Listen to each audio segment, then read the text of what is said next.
I'll tell you what, guys, the thing that I love about doing this for a career is that I'm continually amazed at how college basketball shakes out. And what I mean by that is this. Here we are, first week of March. The college conference tournaments are right around the corner. The big dance a few weeks away.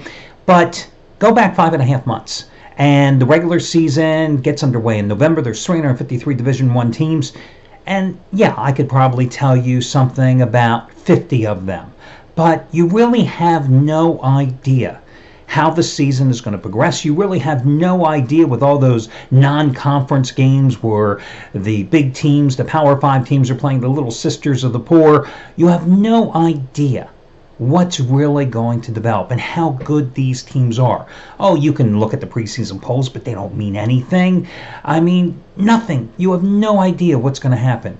But as a handicapper and as a gambler, you start to get a little collection of teams that you start finding success with. And generally what happens is if you find a couple of teams in a particular conference, you start going to the well not only with those teams, but consequently staying in that conference. Because if Team A beats Team B in that conference, well, then suddenly you've research 2 teams out of that conference. And when those teams play other teams in that conference, well, now you've suddenly researched 4 teams out of that conference, and so on and so forth. So here we are 5.5 months later. And what 3 teams have made me more money than any other so far this college basketball season? Gonzaga, Marquette, and Texas Tech. Of course, you saw last night I used Texas Tech, and they delivered with the big-time win, easy cover at home against Texas. Now, that doesn't necessarily mean I ride Gonzaga, Marquette, and Texas Tech every single time, but I either go on or against them. And consequently, those conferences have been my most profitable. Not necessarily the West Coast Conference, because, listen, let's face it, other than Gonzaga, there's nobody out there. Although I've had very good success going on or against BYU, but in the Big East, I mean, the money has just been great. Going on or against Seton Hall, Marquette, Creighton, using Villanova at times this year, even Butler as well. And the Big 12, hands down, has been my best conference this season. Other conferences, the SEC has been pretty good thanks to a lot of plays involving LSU, but as the season progresses, you also find conferences that you just never dip your toes in. For me, that would be the Mid-American Conference, Conference USA. Last year Conference USA was a moneymaker. Marshall was a huge moneymaker. This year, have no interest in it. Can't be involved. Last year, for example, also in Conference USA, Western Kentucky was a great moneymaker. This year, not one play. Don't think I handicapped one game involving Western Kentucky this year. So it's constantly evolving. And yet, if you go back to November, 353 teams, you just have no idea how the season evolves. That's what makes this so great. But you have to be willing to put in the time and put in the research. And teams that you may be riding back in November and December, or maybe even in January, you've got to know when to jump on and off that bandwagon, because you see how these teams, they swoon, they soar. Sometimes you got to know when to jump on and off. Anyway, listen, after cashing in last night, tonight, I think the best bet on the board is obviously not in the Big 12. It's actually in a conference that I haven't used that many times this season. I think it's in the Atlantic 10, where VCU is taking on George Mason. It's another top-rated 15-time winner, just like Texas Tech last night. Number 82 out of 143 for me. And I've got a couple of complimentary plays, 3 of them, in fact, coming up here on this video report. In terms of who would have the big play tonight, that would be Chris Jordan, who, bottom line, remains the winningest college basketball handicapper here at the site over the past 2+ seasons, as he's made $1 bettors $33,000 in college hoops, $33,000 on the button since 2016. Last night, Hashton with another top-rated 1,000-star winner. He was on Texas Tech as well. Tonight is SEC Game of the Year Part 2, South Carolina and Texas A&M. It's another top-rated 1,000-star play as he goes for winning day number 8 in a row. You get it for over half price off by using coupon code Chris. Keep in mind, top-rated 1,000-star plays or higher, going back to 2006. $1 bettors have made $166,630. That's wins minus losses minus the VIG. And that's, can't get much better than that. Okay, let's get to your complimentary plays here on tonight's card. I'll run these in reverse chronological order for you, just looking here at some of the timestamps of when these games go. Let's talk about the NBA game here tonight. I like the Orlando Magic, plus the 3.5 points at Philadelphia. Joel Embiid, of course, is still out for the 76ers.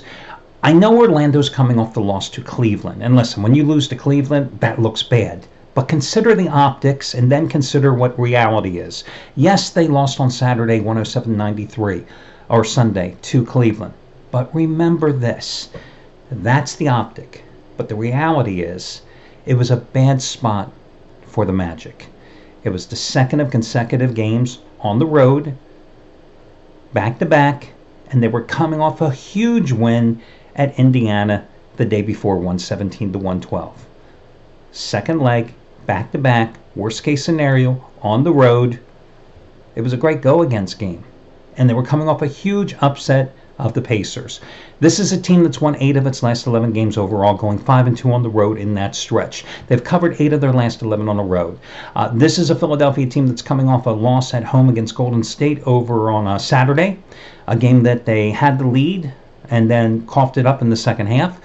Prior home game, they got smoked by Portland, 130-115. Embiid is going to probably miss his 6th straight game here tonight.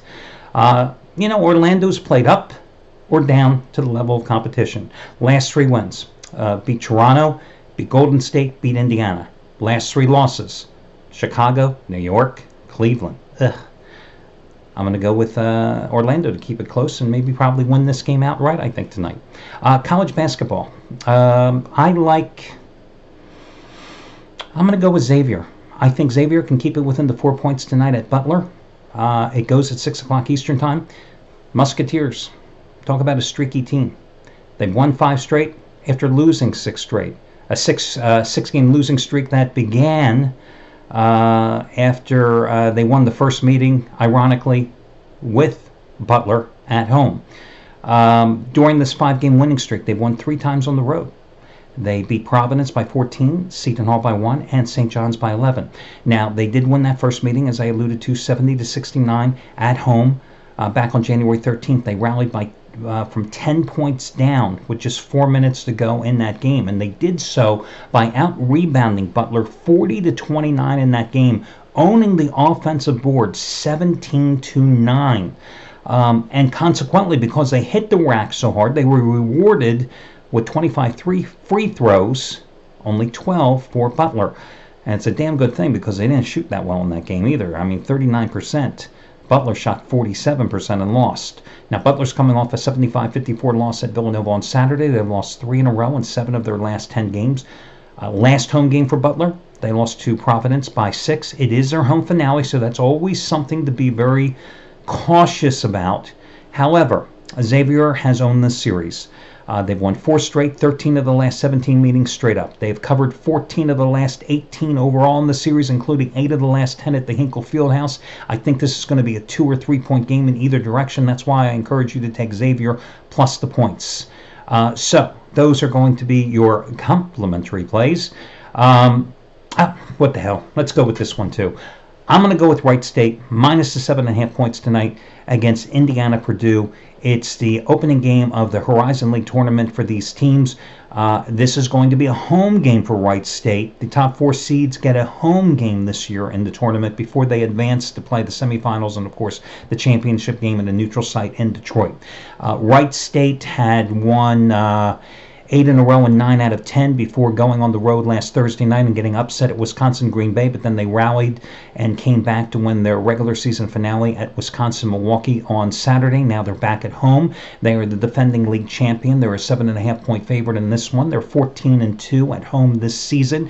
Indiana Purdue 3-11 straight up on the road, but more importantly, they've lost 9 of their last 11 on the road, including 5 straight, including their last 2 regular season road games last Thursday and Saturday at Oakland at Detroit. Wright State swept the regular season series. I just like them in this particular spot laying the 7.5 points. So I think that's a good play. I like them every bit as much as Xavier. And again, I like Orlando in the NBA plus the points against Philadelphia. That'll do it. And I'll talk to you again tomorrow. Good luck.